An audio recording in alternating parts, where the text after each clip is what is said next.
give me both your first and last names, say them for me, and then spell it so that I have it. Okay, my name is Doris Baker, Doris Baker, Baker. Brenda Morris, Brenda Morris. Okay, and then can you give me both of your relations to Kevin? I'm his great aunt. And I'm his mother. Okay.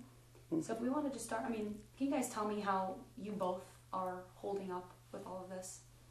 Well, for me as his mother, it's been devastating because I feel like Lawrence County had robbed him of 7 years of his life. So we're just holding on by faith, knowing that God will intervene. And since the trial, I'll wake up at night thinking about this. As she said, 7 years of his life is gone. And then the tarnish that has been put on him, his name, his family. And it would be different if there was evidence, but there's no evidence. That was proven in court. And so I have issues with the district attorney and the investigators. Well, it started with the investigators.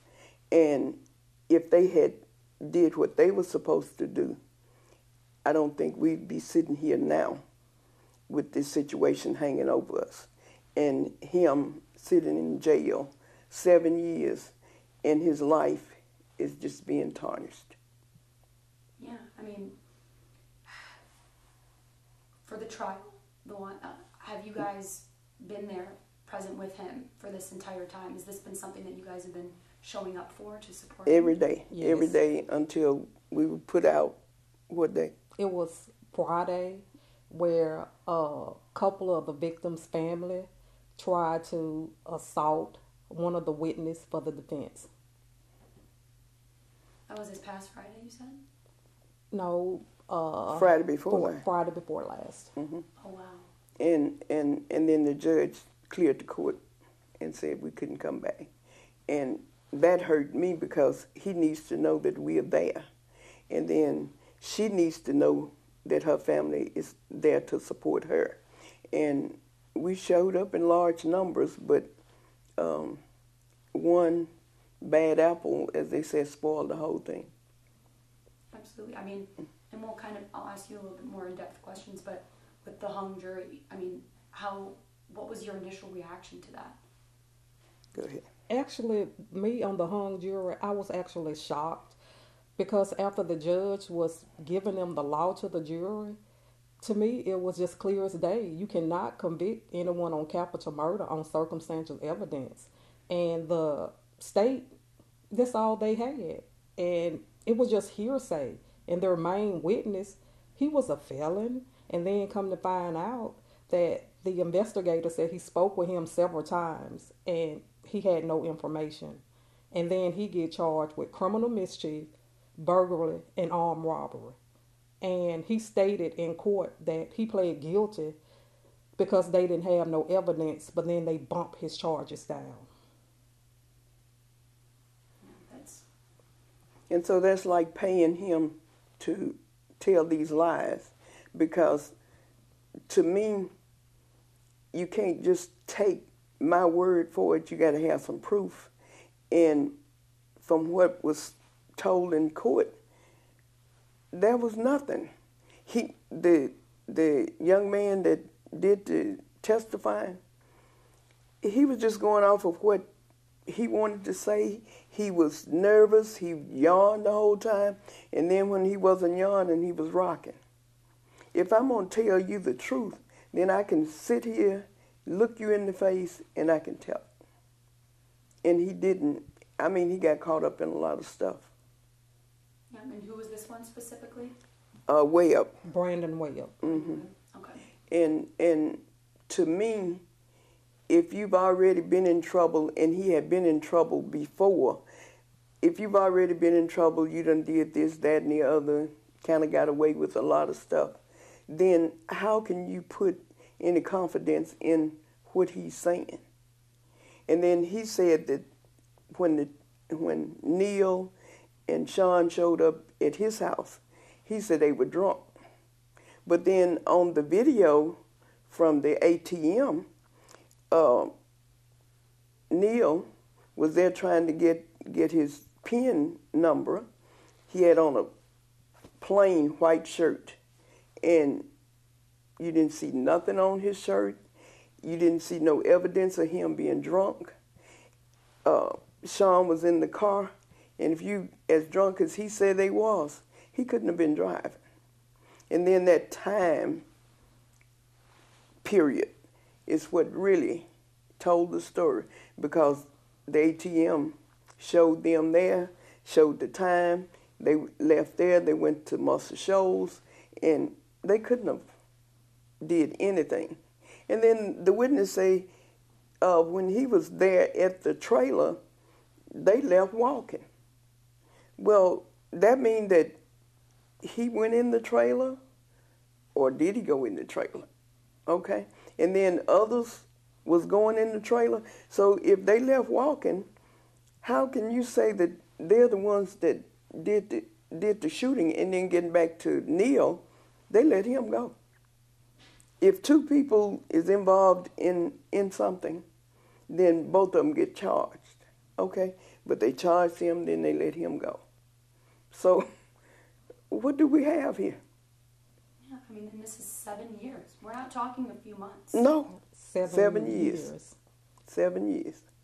And the witness that found the body, now somebody knocked the glass out of the door. It's on the porch and it's in the house. So the witness walks in on that glass, and he thought, what was Jimmy? JJ Madden. He thought JJ had just passed out in the floor. That was his testimony. Now, I walk in that door, it's glass on the porch, the glass is broken out, there's blood on the door, and glass in the house, and I see you laying in the floor, and I'm just going to think you passed out. It's something wrong with all of that. And then the detectives did not test the one that walked in, didn't test him for nothing. Didn't apparently question him like he should have been questioned, because you're going to walk in, I'm laying in the floor, you're going to kick my foot or something to see if I'm, just passed out or whatever. And then he said he saw the blood. And then the footprints that was behind the one that was found outdoors laying in the mud. You're not going to do a cast on the footprints. You just going to measure them and take pictures. That's crazy. Yes, because the importance of the footprints is that Jimmy Bolden was my cousin, and he was being chased while he was shot, and he had no shoes on. Mm-hmm. He only had on socks. So those footprints, they was very important by his body, very. Yeah, absolutely. And with this, with the trial happening, you guys were there every step of the way, getting all this information. I mean, how was that for you guys to hear all this back and to relive something that 7 years of your life that you've been experiencing? It was devastating because it had took a toll on my other two boys. Kevin is my baby, and his brothers, they has been going through a lot. The whole family has, because this whole situation has torn our family apart completely. And just to sit there and hear that my cousin, Jimmy Bolden, that was found outside, there was DNA mixed with his blood. It wasn't Kevin's, and it wasn't Tamara's. They repossessed they got his car, and no evidence. And for someone that is watching this and they don't have any knowledge of what happened, would one of y'all want to walk me through just a brief what it was? Synopsis. Yeah. Mm-hmm. You can go ahead and do that. No, you can do it. Okay, what I learned at the trial is that this young man comes to the house. Several people came to the house. Okay, after they saw Sean and Neil leaving. Okay, then this young man came to the house. He had to have seen the glass and the blood on the door. So he goes in, this young man laying in the floor, and it's a minute before he figure out he's dead. He say he saw the blood at his head. Okay, then he goes back and he calls somebody else. He didn't call 911. He called somebody else. Then after calling somebody else and they see, why you calling me, call 911 or call the police. And then he calls the police now. I'm assuming he waited on the police and all this stuff. And that's why I say those detectives did not do their job. Because if the blood that was found there didn't belong to Neil, didn't belong to Sean, then whose blood is it? They say it's not in the database. Okay, so then you need to do some more investigating. And none of that was done.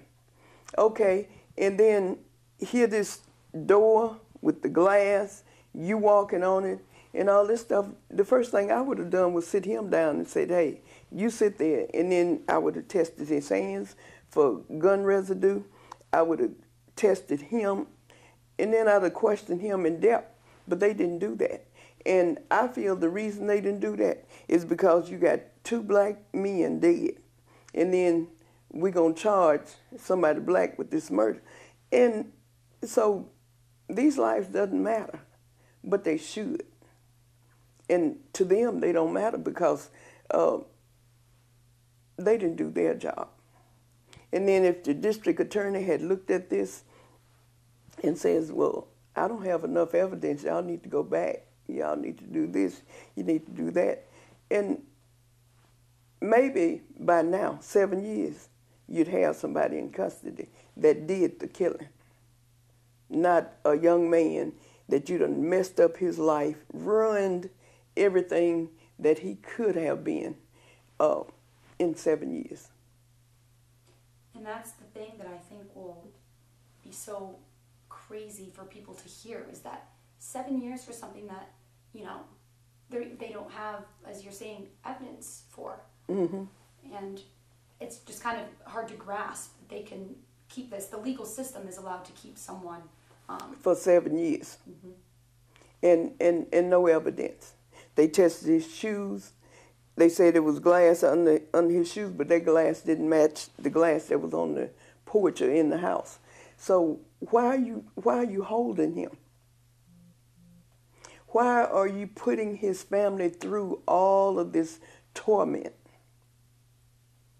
Why are you doing that? If you really cared, and if that district attorney was really a good district attorney, he wouldn't be doing this. He would have those investigators, well, I don't know if they was fired or what, but they don't work for Lawrence County anymore. They're working somewhere else. The DA that was initially working on the case? Not the DA, the investigators. The lead investigator, Lieutenant, at that time he was Lieutenant Charles Hamby. He doesn't work for Lawrence County anymore. And 2 guys that was over, I guess, the taking the pictures, the processing the scene. I remember one, his last name was Parker, and the other one, his first name was Tim. Mm-hmm. But they no longer work for Lawrence County. And I found that very odd. Yeah. And I also, my cousin, her name is Teresa Bowden. She approached me and she apologized to me. She said, if we knew what we knew now, it would be different. And I was like, what you mean? She said, she didn't specifically say who. She said, well, they called us up to Molden and told us they have nothing on Sean, because that's what we call Kevin Sean. She said, they said, we have nothing on him. And she said, I told them why y'all won't let him go. And so they told her it was an ongoing investigation. So several months later, my brother called me and he tells me that Charles Madden approached him and told him the same thing. They called the family in and told them that they had no evidence. In which in court it shows you have no physical evidence. None. And as the DNA that was mixed with my cousin blood, the DA was trying to say that it could have been sweat or just wouldn't admit it was blood because the lady that did the forensic part of that, she died several years ago. And so, but any logic is saying that it's no way that another DNA is mixed on the same grass as the victim. It just doesn't make any sense. This was the drop of blood that was on the grass out there by the victim. And if you had enough to test it and it doesn't belong to Kevin, then why are you holding him? There's nothing that came out in the court that even points to these two young men doing any killing there. And then they wanted to say it's robbery. Okay, let's say it's robbery. But there was drugs that was found in different areas in the house. But if there's cocaine and other drugs, what happened to that? And then Webb, Brandon, he yelled out in court, it was $200 that was stolen. How does he know that? Okay? Because if I do a killing, I'm not just going to come and at random see you in the crowd and say, hey, I killed so-and-so. I'm not going to do that. It would be a stupid, stupid person to do something like that. Or to say, hey, this is what I use to... That's crazy. In a crowd. Other people, because this was at the scene when everybody gathered, so other people are standing there. We're talking hundreds of people. Okay, and then I'm going to just walk up to you and I'm going to tell you that I did this and I got $200. Why would I choose you out of a crowd? Why would I pick you out of a crowd and say, hey, and it would be different if we was ace buddies, you know, close. Everywhere you saw me, you saw him or whatever. But that wasn't the case. So we don't have any evidence. We don't have anything but a young man's life that has been tarnished, that has been just wasted 7 years in jail. And as somebody who doesn't know Kevin or Sean, as you guys like to call him, can y'all walk me through, I know that this whole experience has probably had an effect on him, but prior to this experience, can you tell me a little bit about who he was and who he, still probably is? Yes, he was very smart in school. He loved sports and he loved video games and he loved his family. But it's just this whole ordeal. It has broken him. And he just, and I tried, to keep telling him, we just gonna pray, stand on faith, and know that God is gonna intervene. But I also understand where he's coming from. Mom, I'm tired of being here. Mm-hmm. It's several times where he had to defend himself in Lawrence County Jail. And it's just devastating to me as a mother to have a child in a situation where there's nothing I can do to help him. And I have been struggling with it. But I think the most hurting thing was one day when he called me. And he said, Mom, if you could hug me, I need a hug from you and I will be okay. And that literally tore me apart. I can't imagine what it is that you're going through. Yeah. Seeing someone so close to you, one of your three, you said, correct? Mm-hmm. It breaks my heart seeing how this has been affecting you guys. Mm-hmm. And I appreciate you telling me about how he was, and has he been discouraged now that there is a hung jury, or how are his spirits now that he's been discouraged because he's like, it just, to me, it's just like that he know his life is in the hand of someone else that don't look at it as life. and he's been discouraged. It was to the point that he wanted to get out so bad because it had took a mental toll on him, a physical toll on him, and he was like, "I'll do whatever they want me to say." I said, "No." I said, "You can't do that." I said, "You can't do that." He said, "It's hard in here." Mm-hmm. And he was just out. He was freshly out of high school. He was 19. He had graduated the previous May, and he was planning on going to school. And he was like, "Well, I don't know if I want to go right now, Mom." I said, "It's okay. You can take a year off and see and everything." But he wanted to go to school, and all of that has been taken away from him for no reason. And best case scenario, I mean, what would you guys hope now happens? I know that there's been, we don't know when the next trial will be set. So Right. Tell me a little bit about that. We don't know when this is going to be. Is that affecting Well, I'm hoping that they'll just drop everything, okay? And of course, it won't erase the 7 years. It won't take the hurt away. It won't take the stain, but just let him go. Let him live the rest of his life. Try to get over this, because when you really hadn't did anything, think of a little child, and they're saying that I really didn't do that. I know I did such and such, and I done did that, but I didn't do that. Okay, and then but you are accused of it. You locked up for it. You don't have your freedom, and it's got to be devastating. It's got to have really taken a toll on his mental state. And do Lawrence County care? That district attorney? No, he doesn't. Because if he did, he wouldn't have tried this case in the first place. Not with the evidence that they have, which is none. And the fact that it's taken this many years. This many years. Why?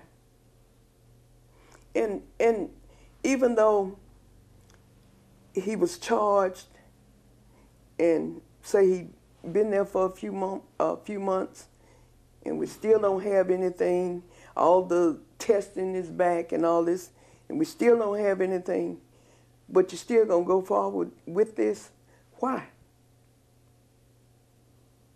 And is it a black and white thing in Moulton? I think it is, because if it had been a white child, I think that child would have been at home with the parents. And you can look at other cases and see how they went in Moulton. And it's high time for us to get beyond this and do things right. What's wrong with being right? What's wrong with following the righteous pathway instead of just going out there and say, "Oh, as a black boy, they were black, so we just don't care." Because that's what you're saying.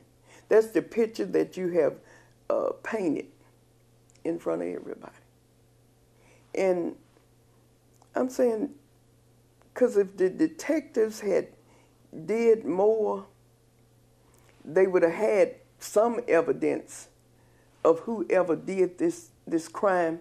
And was it heinous? Yes, it was really bad. But if you don't have any evidence on these young men, leave them alone. Let them go. And let's say in the next coming weeks, Kevin Rashawn gets let free, and they release him of all charges that they had initially thought that he deserved. That's still 7 years of his life that he was in jail. So what would you hope then? Would you hope some type of retribution for him? Sure. Yes. That's what you look for, but we got to wait and make sure all this is cleared up first. And do the district attorney care about the timelines? No, because if he did, he would did something a long time ago. And then asking for a speedy trial. A speedy trial is not 7 years later. It's right away. And I can imagine Kevin saying, "Well, if I just plead guilty, then I can get out of this. But they won't be getting out of this. And so I told her, I said, you tell him, and I know it's hard. And I know it's hard on her, and I know it's hard on the family. But you got to hang in there. You've been there 7 years. We got to see this through so you can be cleared. Because if you take a plea and they give you 20 years, you still like, for what? And it's been proven too many times that black folk have been charged of crimes, and now the DNA is relieving them of 27 years, 20 years. That's sad. And then in some cases, they don't even want, the judge don't even want the evidence to come forth. That is so wrong. Just because we're black. I don't understand. What about justice? And what about how many times that we have been in the courtroom and it was just us there and no justice? Sad. And that's what we have. Yeah, I think those are all my questions that I wanted to get through you guys. Is there anything that you want to say, whether it's to our viewers, to people, to a message to even Kevin, just anything else that you wanted to add that you don't think that we've touched on? No, I can't think of anything else. Nothing, but we just want him home. Home. And we want him free of all of this. And we want Lawrence County to, even during the court, you know, normally as a capital murder, you got newspaper, you got TV, didn't have any of that. And see, the district attorney's office will call and say, such and such a trial is going to begin such and such a date. No, nothing. So where's the justice? Right, and I just feel like for the DA, Eric Jett, ever since the trial has been, well, it was a mistrial. The jury was polled 11-1 not guilty. I wonder, how does he even sleep at night? Yeah. How can you sleep at night? Because I know you got to have a heart, and I know your heart is telling you that this boy is innocent. The evidence has shown that. How do you sleep at night knowing that you have took 7 years from someone and they would never get that back? Never. And now he has to do a trial again. And he has to go through this whole process Well, again. as I was reading on the mistrial, it's up to the DA. He can retry it, dismiss it, or offer a plea, which he's not taking a plea. He wants his life back. He deserved to have his life back. And like I said, Jimmy Bolden, he was my cousin. And my heart goes out to the victim family. Mm-hmm.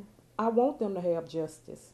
But you don't have justice if you have the wrong person for the crime. That's right. That is not justice. So I've been taking notes this whole time if you guys have been. Mm-hmm. It's the wrong person. Yeah, absolutely. I'm making sure here that I don't have anything else that I wanted to touch on.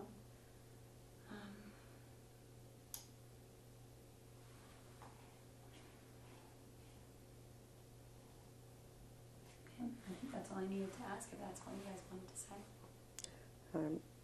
I can't think of anything else. We just want him home and free. Yeah. Yeah. And record clear of these charges. And, you know, it's going to be hard him getting his life back on track because he's been locked up so long. Yes. And then even for my nephew, Tamaris, which they dropped the charges, as they said it wasn't enough evidence to charge him.